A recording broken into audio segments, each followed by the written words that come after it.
Hold down, man. Suitcase this, my cell phone and my charger don't walk with a limp. Get it knocked off or missing, you gon' get it. Next time I see you, you gon' leave airless. Star TV back in the building, man. Y'all go ahead and hit that like and subscribe button, man, off the rip.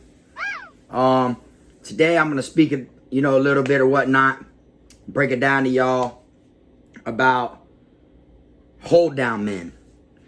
A lot of people been wanting me to do a video on this one, so I felt like it's only right. Right now I'm feeling like talking about it, so we're gonna talk about it. All right. Now, the name speaks for itself. A hold down man. Which, it straight up tells you that they hold shit down. So we're going to go ahead and get right into it or whatever. And hopefully y'all enjoy the video. So, for the most part, a hold down man is someone that holds contraband. Now, before everyone gets crazy in the comments or anything like that, they're not always against their own will. It isn't like they're put down on to hold stuff down. Now, don't get me wrong, it happens.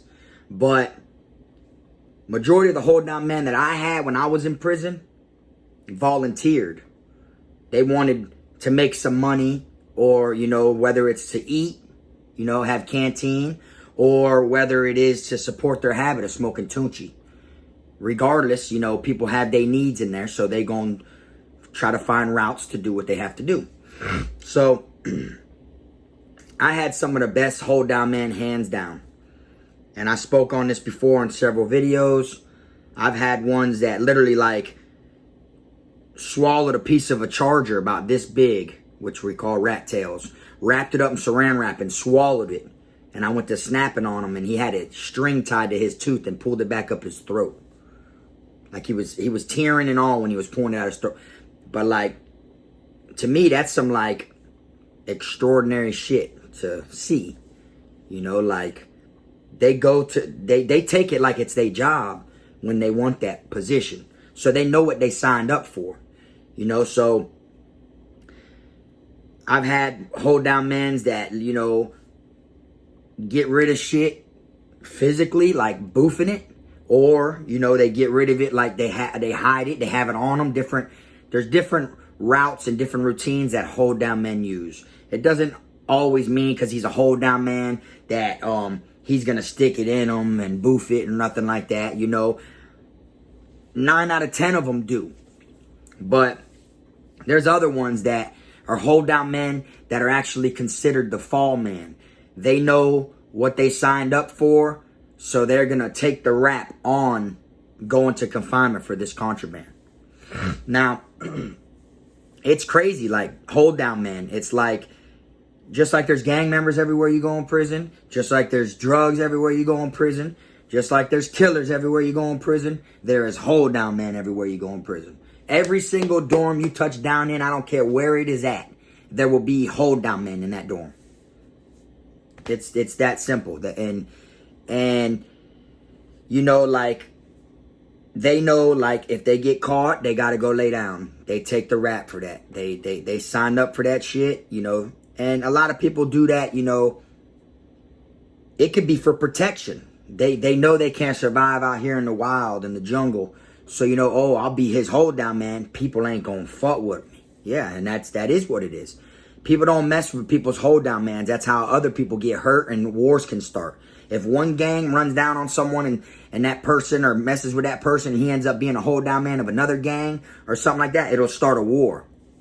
So, that's normally the main things that they become hold down men for. Protection, to support their habits, and to eat, to have food, you might come across some weird people that like it, but for the most part, a lot of them want to try it, and they want to they feel like, oh, I can get money out of this, and they feel like, yeah, I can get money out of this. But at the same time, it depends on how you're holding it down. If you're boofing something, that's bad for your organs, man, after a while. And I said this in one of my interviews I did on 1090's page. Shout out to 1090. But I had a hold down man that got a tumor in him. His ass stopped working. He literally was a certified hold down man. And I'm talking about he had been in there 10 years when I met him. So ain't no telling how many years he was a hold down man at different camps, different places. He was from Orlando. But they'll literally go to the extent for it. Now, you have hold down men that will put shit in their lockers for you. You know, like they were literally like after every count, they come up, you give it to them, and they go and they put it in their locker. When it comes down to shakedown, they'll lock their locker. Like, you know, you can't get it out of your locker once you lock it, but you know the police gonna get in there. So they take the fall for it, you know. They let you use their locker to hide your shit. And like I said, there ain't no bullying thing about it. But I've been to some dorms where they do make people be hold down man. Like, look, man, check this shit out, bro. Well, this dorm right here, you feel me? We don't do no free passes, you feel me? You either finna pay rent, check in, or hold something. And, you know, and they gonna hold it. Okay, like, for instance, when I was at Calhoun, they put a white boy in a bunk that happened to have a banger in the mat. Okay? We told him as soon as he landed there, like, hey, look, check this out, bro. There's something in your mat. You feel me? You don't need to worry about what it is or nothing. It's hidden in there good. You know what I'm saying? You can either stay in that bunk and you know what it is that you're getting yourself involved with, or, you feel me, you can go ahead and check in. And he straight up was like, well, what is it? And I told him, like I told you, bro, you ain't got to worry about it. Don't go searching around, trying to look for nothing. Don't do nothing. You feel me? It is what it is, because he came in, he had a mat. We let him know that mat ain't going right there. You're going to use the mat that's there. Because, you know, people always got shit stashed. You know, you never know when you might need it. You know, so, and it was really like a blank mission for having it, because at Calhoun, they weren't playing with bangers and shit like that, you know.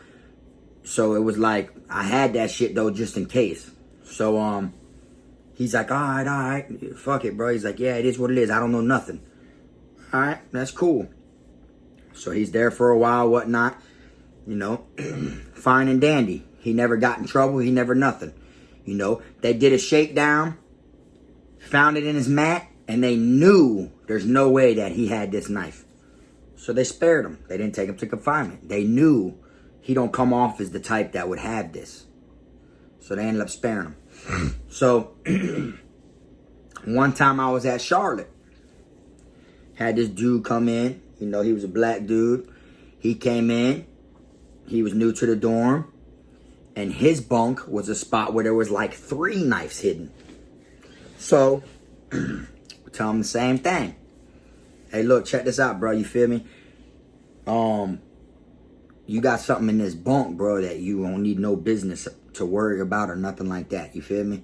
So I'm going to let you know right now, if you want to move your bunk, you know what I'm saying? Because there was an officer that, like, we had pool with. He would move your bunk if we went up there and was like, look, he want to move his bunk. The officer would put that shit in the computer and move y'all. He was straight with the inmates, you know? So we're letting them know, like, look, bro, if you want to move your bunk right now, you feel me, we'll go ahead and holler at the officer, bro, and he'll get you up out of here, you know what I'm saying? Or he'll move you over here or whatever. He's like, nah, I like this bunk. So I'm like, all right. Well, there's shit in this bunk, you know, hidden in this bunk to where you can't really fucking, you know, you can't say shit if they find something like that. If not, if you say something, you gonna have them goons after your ass. You feel me? So he's like, well, what is it? What they always ask, you know? And I'm telling him, like, it's none of your business. Don't worry about it. You feel me? So he's like, fuck it. All right, it is what it is. Next thing you know, about fucking good 2 weeks go by, whatnot. They come in. They do a shakedown. When they come in and they do the shakedown, I'm sitting there on my locker. This is an open bay. I'm sitting on my locker by the bunk. By my bunk bed, eating the soup. He's sitting like three bunks down, facing me as they're flipping his cell. And he's staring at me. You know, so I'm sitting there. I'm trying not to look at him because, you know, they got cameras and shit. They'll rewind all that stuff and everything like that. So I'm trying not to look at him or whatnot. So I'm like, boom, boom, boom. And then I see he's panicking. He starts panicking. You know, next thing you know, the police gets on his back, slides way up under there. It was a corner bunk. Stuck his hand all up in there and this and that. Pulled out a knife. Feel me? So when he pulled the knife out, he set it down. The black dude that was in that bunk went to looking at me even harder, bro, and was like twitching like he was, you know. But he kept it 100. When they cuffed him, I mean, he was panicking to where he was like, man, that shit ain't mine, man. Nah, hell no, man. Y'all know that ain't mine. Y'all know that. Like, he started causing a little scene, so they got his ass up out of there. But while he was in confinement, you know, basically, here you go. You know, he smoked Tunchi. So it was nothing to just pay him for his little time while he's back there.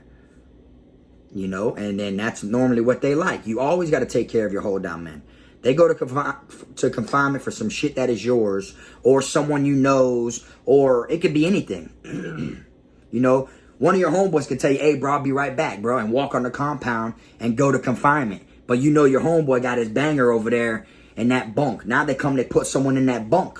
Now it's like, damn, you put yourself in a situation because your homeboy knows you know his shit is in that bunk. You know, now you gonna grab it yourself, or in general, it falls on you as a homeboy. You get what I'm saying? So you're gonna try to wheel and deal and keep your face clean with your dogs. So you're gonna try to like, hey bro, look, check this out, bro. This bunk right here, you know, you're gonna make it known. Especially if you move it from there and you hand it off and have it hidden somewhere else. Now you're definitely in control of it. It is your fucking business and problem now because you moved it from where it was at.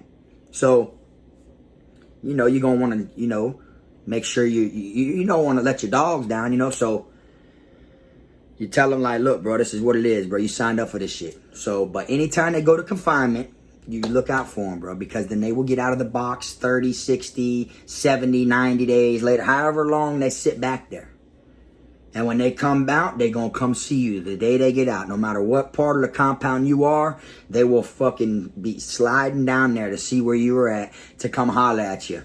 You know, be like, man, what's up, man? I'm fresh out of... And then you just shoot. They just did 60 days and you shoot them a little $5 sack their first day out of the box.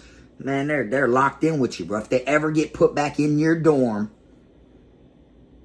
they're going to want a job again. Because they know you're going to pay, make sure they're straight while they're in confinement. And any dorm they go to after they get out of the box, if it ain't yours, any homeboy or any brother, if you're a gang member or anything like that, he's in there.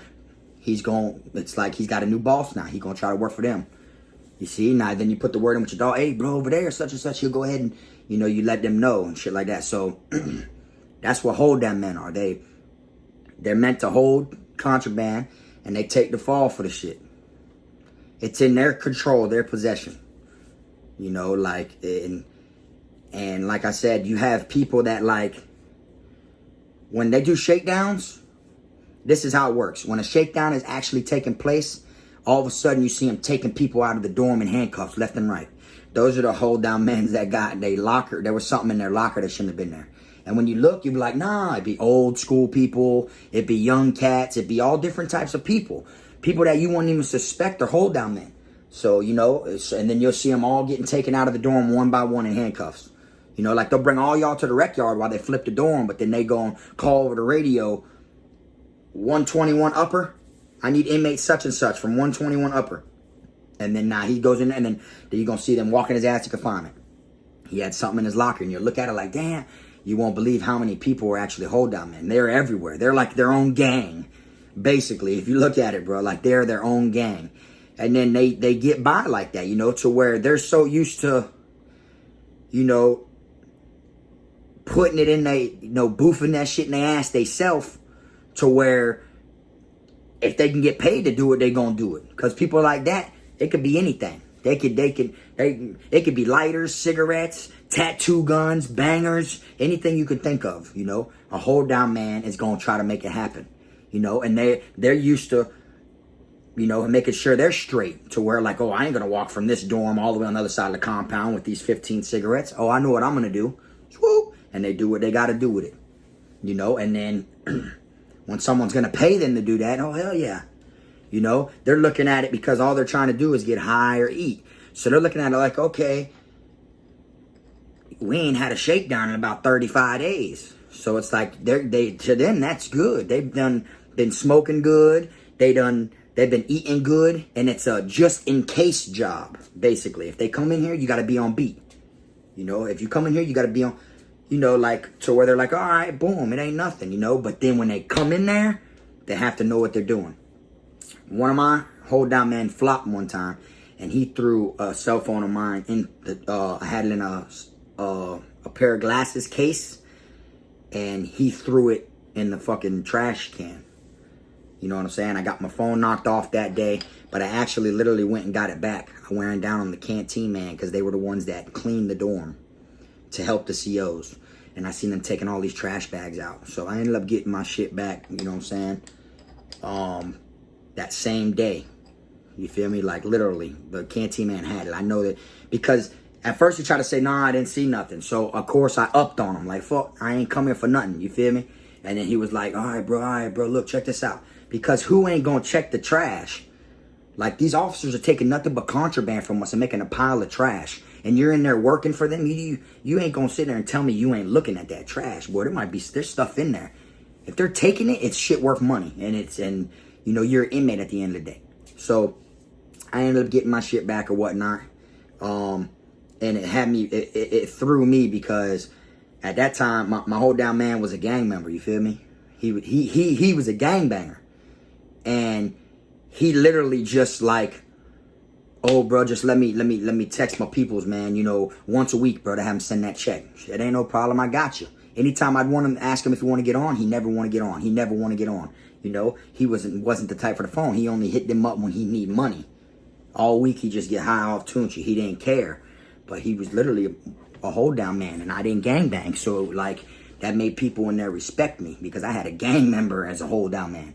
I mean, he didn't never have to do shit with it. Like he wasn't my hold down man that long to where it led to anything. You know what I'm saying? Like we didn't have 3 shakedowns or no shit like that. He was my hold down man for like a good 3 weeks maybe at this time. This story I'm talking about. And you know, like he didn't have my password, so he couldn't get on when I wasn't in the dorm. You know, shit like that. You know, 9 out of 10 other places, or if you ain't got respect, that phone's gone. You know, you gave that shit to a gang member, they gonna sell that shit, get it unlocked, everything like that. You know, fuck that. It is what it is. But no, you see, I had respect. I'd go to work or go to school, and it'd be in his mat while he's in the dorm or he's at rec or wherever. It'd be in his mat.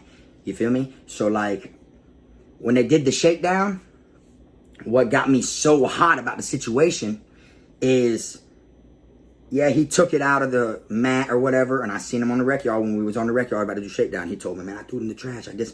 And I'm like, what? But when we came back in, I stick my arm in the mat to check to see if that shit's took, you feel me? And when I stuck my arm in the mat, I pulled my charger out. So they didn't even go in the mat.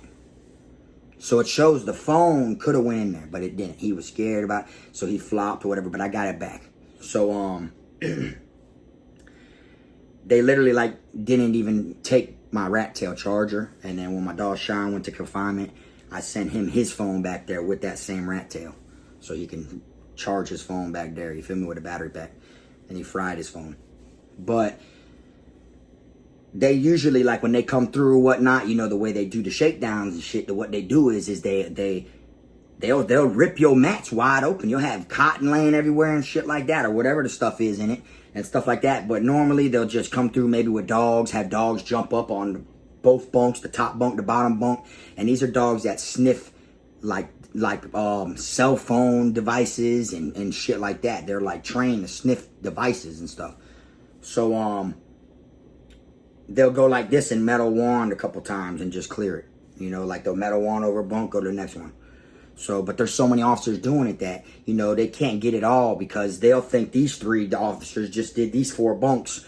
And you know, like they'll start doing a shakedown on this way, whipping around here, while these dudes are whipping around here. And then they'll turn around thinking, oh, they got the rest. And then they'll see, oh, they just walked off, so they must have hit them. And then boom, that bunk right there just got blessed. You know, shit like that. So that's what a hold down man is, though.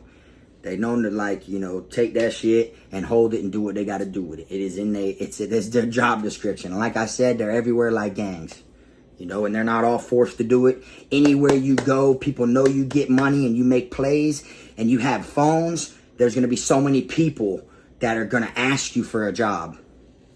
Like, and that's just what it is. But, you already know, man, I'm gonna wrap this one up. You know, y'all keep fucking with me or whatnot. You know, go check out that new merch. I'll see y'all next time, man. It's Frog.